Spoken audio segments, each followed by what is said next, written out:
Hello and welcome everyone, or welcome back. This is the Daily Dharma number 2.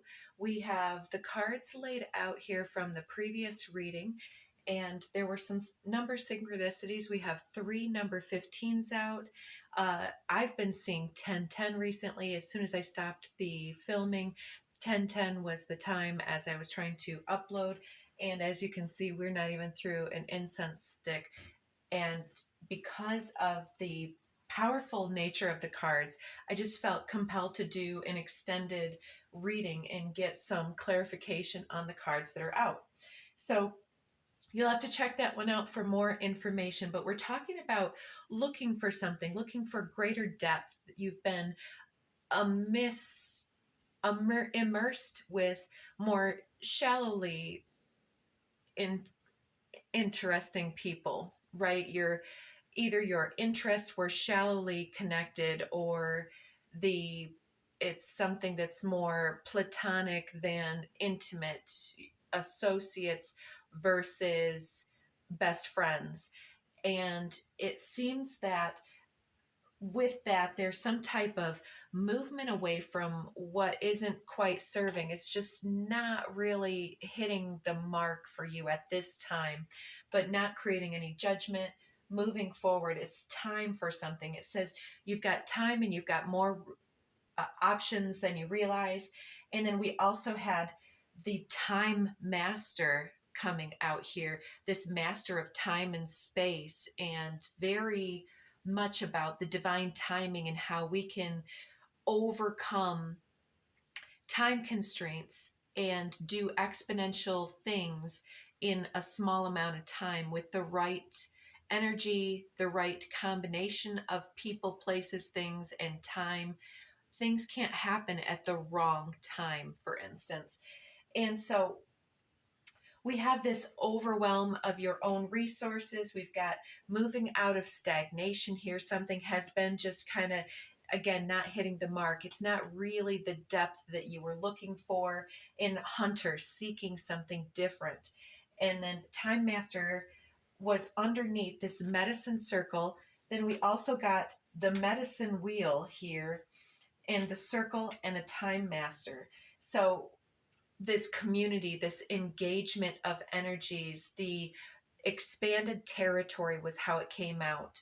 That you have this overwhelming power and ability and service urge to go out and really ground your connectivity to your medicine with the earth, with the cosmic energies that are coming in for you. And because you're prepared to move out of a small niche, small group of people that you're servicing into a wider territory, you've attracted a catalyst, situation, energy, opportunity, or friendship, somehow some type of collaboration energy that's coming in, and you're using your intuitive guidance and discernment to really balance out your own inner masculine, feminine energies here. Get this growth off the ground, and to witness that it's time to move. You're getting some type of calling to make some type of move or even a demonstration. And anyways, like I said, watch that reading. The last 2 that came out here, just to give you the context, was Adrift in Shallow Water, the third 15 in the reading, and number 2, Diving to New Depths. Incredible that they would show up together. So moving from shallow into the depths, and Dancing in the Rainbow, talking about this return to joy and this really healing activation at the chakra level, some type of integration here. So let's go ahead and get some other cards here. I'd like to start out with the deck I call my frequency deck. It's called really the Return to Spirit. Actually, you know what? Because we have Medicine Wheel, I had already told myself I was going to start with some of these animal decks. The Wild Unknown Animal Spirit is here, and this is my... I'm not seeing it here, but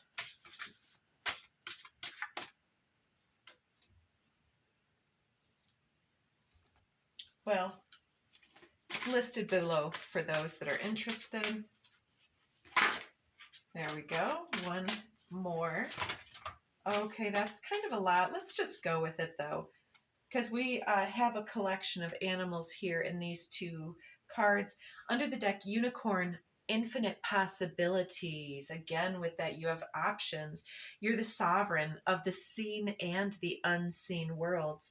The magic of love surrounds you. Beauty transforms you. Listen to the spirits of light. Abandon the darkness. Go beyond the ordinary and become the legendary. What is... There was some darkness reference in the cards. It had to be the Tao.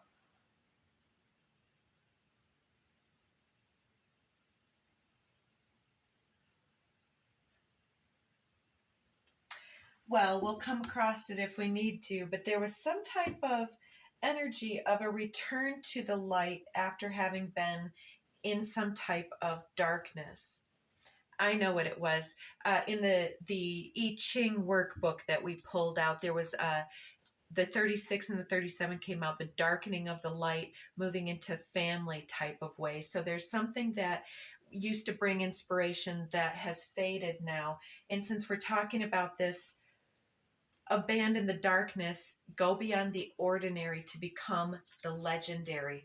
Again, with the expansion of the territory, you have some type of medicine, earth medicine or something else. It can be people to people. You're being compelled to move forward and share your medicine with the world in greater ways. And there's some type of initiation going on right now that is demanding that you move forward. And in the previous reading, I didn't say it, but I was feeling the energy of bees with the cross pollination and needing to pollinate further fields to find the nectar that you need to sustain yourself and the circle of community around you. So let's go through the cards. The one that flipped out first was Fox. Clever. I'm seeing all the cave drawings behind them.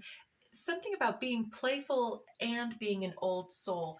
We were talking about on the back here, valuing somebody's playful quality at this time instead of that darkness and that heaviness also. And so this says that you're swift and smart. Solutions to problems are easily found.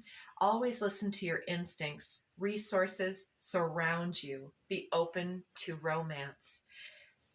Absolutely feeling like you're somebody who feels very helpful to other people. And so people call you for advice. They depend on you in some type of a way in either an organization, a family group, a friend group, at the office, whatever it is for you.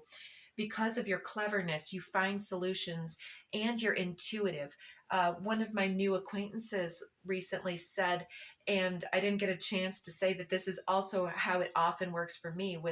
For me, it's body intuition, where somebody's like, yeah, I've been having this thing in my neck. And whether I'm doing body work with them or just if they're asking me, I often can say, have you used da-da-da?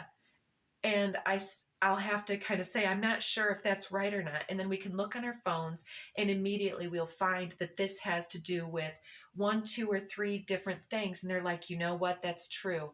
I have absolutely been dealing with relationship stress and blah, blah, blah, whatever, because our life and our decisions and our vibrational resonances can sit in the body. And so those of us that are finding solutions, it can be on the more esoteric dimensions and creating healing of the mind and the soul.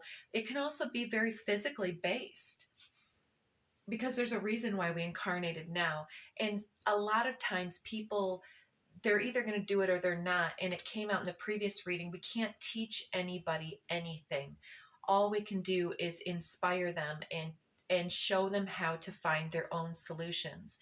And we can do that most effectively by doing what's right for us and by utilizing our discernment about our own ability to balance, which also is like not overgiving, always also having firm boundaries and having some type of privacy and respect for other people's 10-10 on the timer.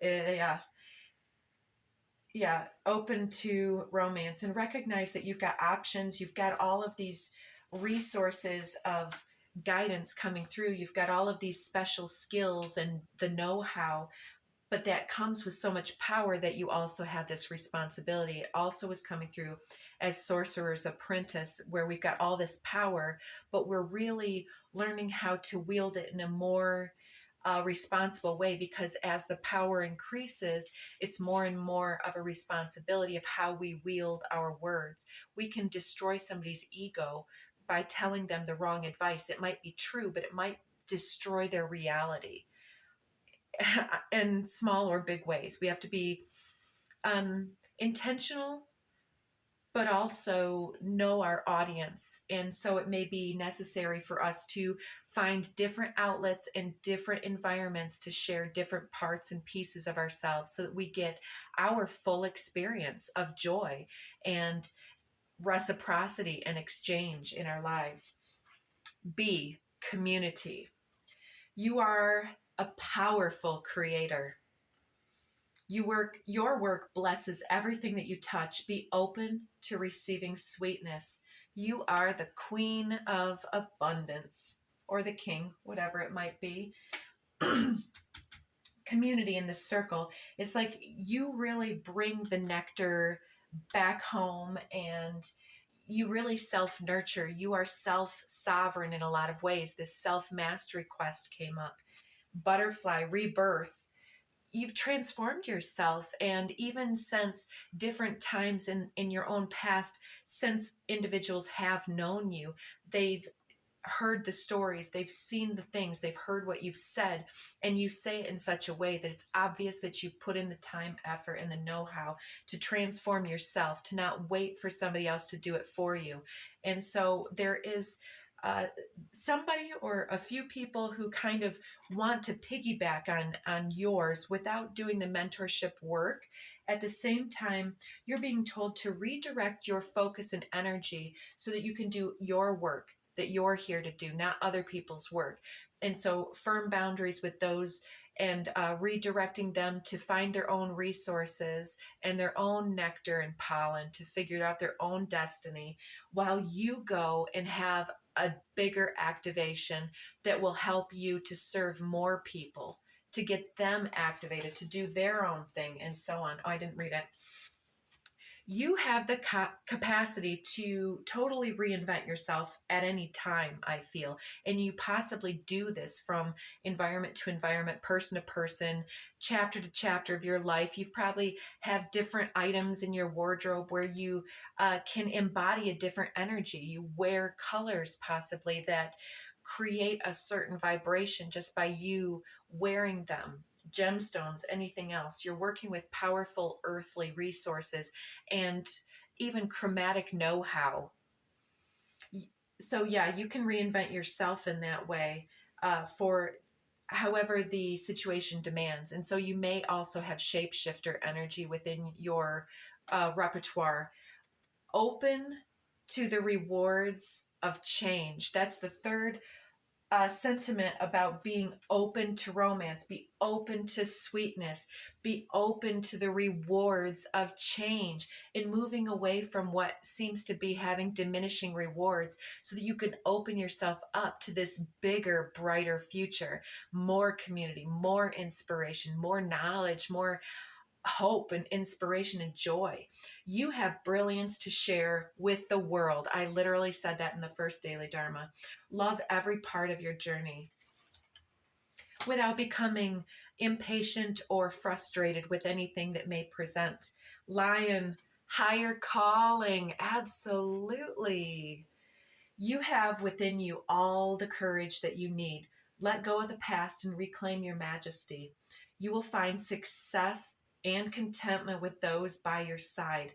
Make noble choices for your life and your tribe. That's right, because you've got this third eye discernment, and you've got circle with the tribe, time master. you've got some options, you've got some things coming through. I'm also sensing that some of you may have some type of prominent Leo placement in your chart, or you may have a Leo around your energy that is important in this time, or just embracing those energies within yourself. And lastly, when we move into the sign of Aquarius, we will be having a full moon in Leo. And also, there shortly thereafter, Mars will be going direct and finally finishing up the end of Cancer and moving back into the sign of Leo, where Mars was at the time of the retrograde. Of course, these are all timeless messages. Take whatever you need from this. Yeah, you're making choices for more than just yourself. And so if you're having trouble leaving something behind or moving away and making the choices for your highest good, know that Spirit is trying to express to you very precisely how important it is for you to manage your energy and to be able to what do I want to say, to manifest and hold certain energies within yourself enough that then you're able to level up and move into new realms, because your earth magic and mojo here are at a point of overwhelm, and so you're learning how to move into the next leg of the journey here.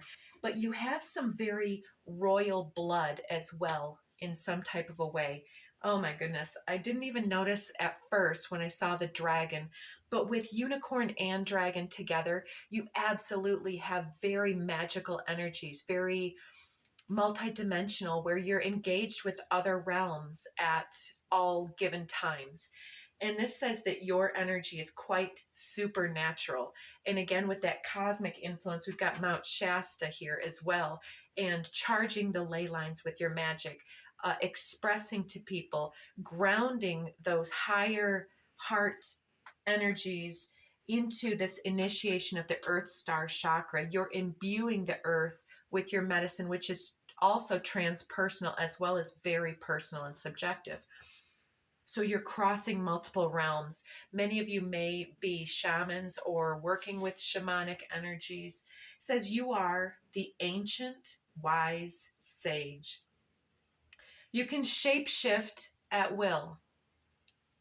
Yes, confirmation there. Mastery is your destiny. Rise with dignity. Master, yes, remember we're talking about self-mastery. So be amongst your community. Also know that hermitage has its time and place, but we can always channel and do all of that stuff. But going out and doing this with other individuals helps us to break through whatever type of stagnant energy that our practice has been encountering, or our vision, our manifestation, our prophecy work, our earth medicine, whatever that is. But you're being called to an even higher plane of greater activation of your power, your royalty. And some of you may very well be destined, literally destined, to be well known, whether it's within certain niche communities, your own local environment, within your calling. Like, there are different things that not everybody would know about. Like, I have a friend who is very much a mover and shaker in the disc golf community. And for me, I don't follow that stuff. Even knowing what I know, I've played it a few times. It's just not my thing. But he's well known within his group because it's part of his business and his mojo and his medicine. And so it can come through unexpected ways. But as I was saying, many of us with this royal heritage in this humbling situation where we are powerful, hawk at the bottom, I'll talk about that in a moment, we're really told that we also are in an apprenticeship time, not because we don't know what we know, because our gifts are so valuable and overflowing, but they're overflowing because we're in too small of a container. And so as we expand the territory, as we move into these bigger circles with people and places and energies that are more evolved and more advanced, then suddenly our container begins to grow. We can contain what we have until then we gain the stores and the resources to then move forward again.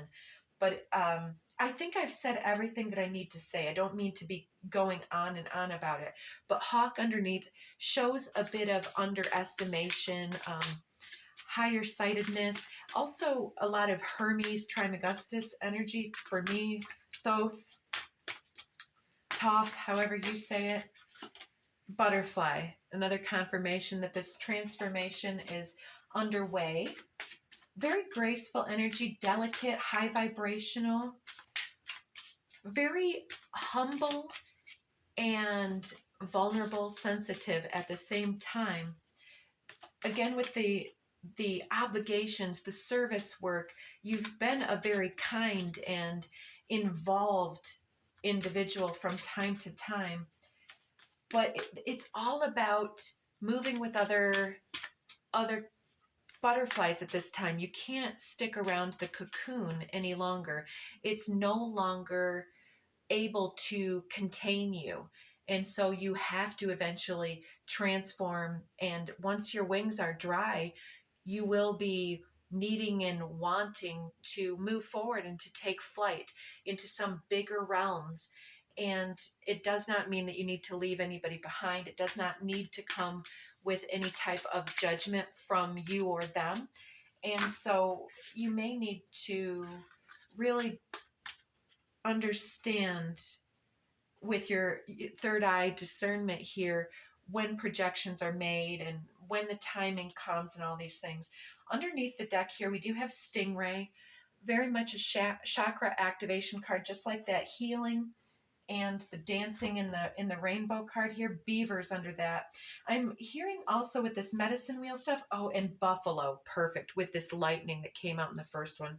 There's insight and information, old soul energy, earth guardian energy with buffalo, and beaver, a very industrious nature and the ability to work and to really redirect the literal flow of water, because the beavers are the construction engineers of the animal kingdom, and they are one of the animal totems that people can be born under. I do believe, jokes aside, that I'm born in the year of a beaver, and I think buffalo might also be one. I'm not as familiar with their birth signs. We'll look that up in a future cast.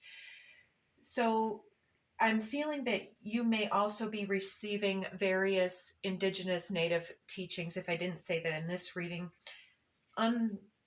Under here, we've got a few coming out. Oh my gosh, this is so beautiful and incredible. So we already got butterfly twice. Look at this. We've got lion coming out a second time for confirmation there. It's time to really stand forward and to be in our self-pride, work on that self-worth and our confidence in trusting our ability to shine, not hiding away and playing small if our higher calling is to be seen and witnessed. Don't be afraid of those who can't understand, who do not have the eyes to see and the ears to hear you. That is just a redirection to say, oh, well, you've got yourself handled. Thanks. I'll talk to you later. Moving on. And then you find somebody who's like, tell me more, doing the leaning in. You know, you can find all types of outlets. We've also got shark showing up with predatory instincts, but they have their time and place. I feel that we will also need to use our discernment with the types of energies coming in, because with this great light and vulnerable sensitivity and the power of the lion with the humility of the butterfly and the hawk, other individuals can sometimes prey on our energy and try to come forward with some destructive energies. And I'm seeing here with fox directly below, it might be very useful for us to be clever and to work again in a little bit of silence, undercover, non-judgmentally, and just be very playful with it, and maybe dodge and redirect a little bit so that their focus doesn't need to come onto us. You know, maybe our greatness cannot be revealed in the uh, in this space where some particular person or type of person can witness it, so that they can't even smell the scent of your power and grace and beauty, because it may threaten some individuals. But again, with that judgment, we're just letting them be. Here we have that darkness energy. Raccoons can be pesty, they can be mischievous, but they're also adorable when they're babies. I'll just tell you that it's something about the individuals who are hiding out in these small environments, or the ones that are hiding out, not allowing their gifts to come through, and how we're at a point where we may have been in a stagnant cycle where we thought that it was important for us to hide away. We may have been scrutinized and judged harshly in the past, leading us to just play small and only come out in the cover of darkness so that others can't see us. But it's time. It's really time. And I feel like you're kind of peeking and moving into the light, so to speak, moving forward out of the shadows. We've got hyena. Ooh, again, these individuals. So this can sometimes come forward with a bit of the Heyoka empath. However, hyena often more so comes forward with a very challenging and destructive energy.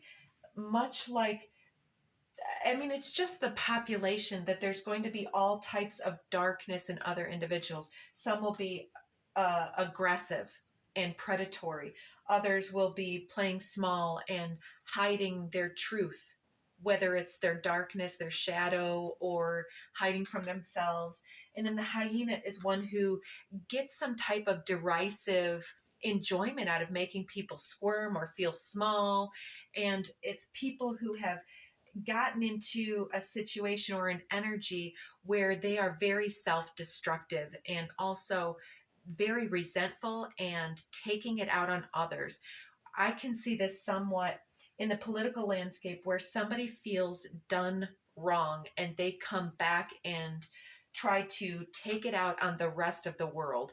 And some of these people may not even understand that they're in this headspace, heart space. It's not even heart space. It's outside of the heart space. It's like having moved the tether of their core from heart and compassion down into the solar plexus, where they're misusing their creative energy to be destructive and to be, what's that word, scavengers, kind of stealing and misappropriating the use and the energy and the light of others to gain their sustenance instead of doing this predatory work. So it's kind of like some of these people work well together to kind of chip away at another individual, knowing that is part of the deal. We've got the lizard. Oh, we're talking about all kinds of different individuals in your midst. The lizard comes out with somebody who basks in the light. And so your accomplishments are something that they take pride in. I'm seeing some type of, let's just say, for instance, a narcissistic mother type, grandmother type that is very vain because of not understanding their own value, being caught in this old judgment and needing distance from them because they like to take all of your successes and say, well, that was because of me. And to take any type of misstep that you might make and say, see, I told you you couldn't do it, type of a thing. Maybe not so directly, maybe even worse. But then there's also different types of lizards that just want to bask in your light and have you do the work for them and have you attract things into their life. We were talking about this yesterday. A friend of mine, that he and I are both very seemingly meek. And to the aggressive types, we might be perceived as weak because they don't understand true power and why they're threatened by us. And so these challenging situations, karmic situations in our past have evolved with different people wanting to attach their energy to us. And while we are all powerful and loving and attractive and people want to be around us, they love hanging out with us, then this person comes in and sees how attractive, magnetic, and powerful and naive that we appear, and they start picking at us because it gives them clout, because they feel like if this person is amazing and everybody sees it, but I am alpha over them, then therefore I am better, I am beautiful. But they can't survive without your light in that way, because they're kind of that parasitic energy. Then we have Lamb, and I feel like this is the evidence of either the children coming into this reading or literally your own divine innocence coming through.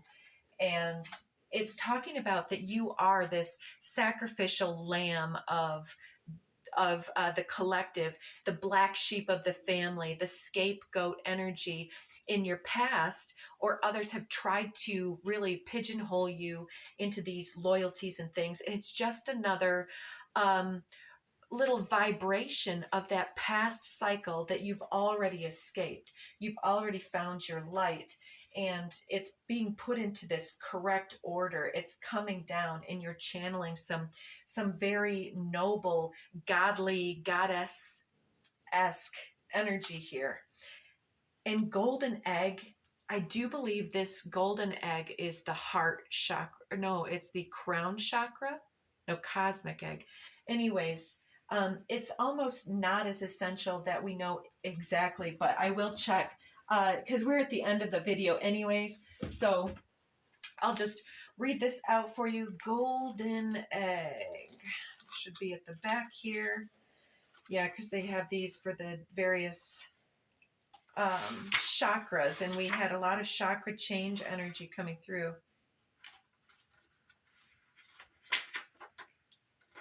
That's third eye. Okay. Maybe I was right. Okay, the golden egg does talk about the heart chakra, and compassion here was a starting card. Message at the center of the heart, the unstruck sound. It's beautiful. I won't be able to read all of this, but it's talking about the magical essence, and that we also need warmth, quiet, and time to unfold. No rushing, no pushing. It's time for us to evolve into this new level without grasping. So there's time for meditation and the practice to settle, breathe, calm, and ask the questions that we're seeking. To engage with the energy of the heart is in a very advanced practice. It requires becoming very intimate with our own essence and comfortable within our vulnerability. When feelings of tenderness or gratitude arise and the need to open our heart and so on, from deep within you, know that you're well on your way. Your chest may swell like you're seeing an old friend that's been away for a long, long time. Listen to the messages that Spirit has been trying to tell you in this time. So there's a lot of growth and advancement. So I'm so excited for your journey. I appreciate you so much for staying with us till the end, and blessings upon your path. Let's see what else is coming up. Innocence. Absolutely. That Lamb of God energy. Your innocence is part of your earth magic. As old souls are the ones that are more playful, honestly, because they know what they know. And so, yeah, I think that's all we have to say.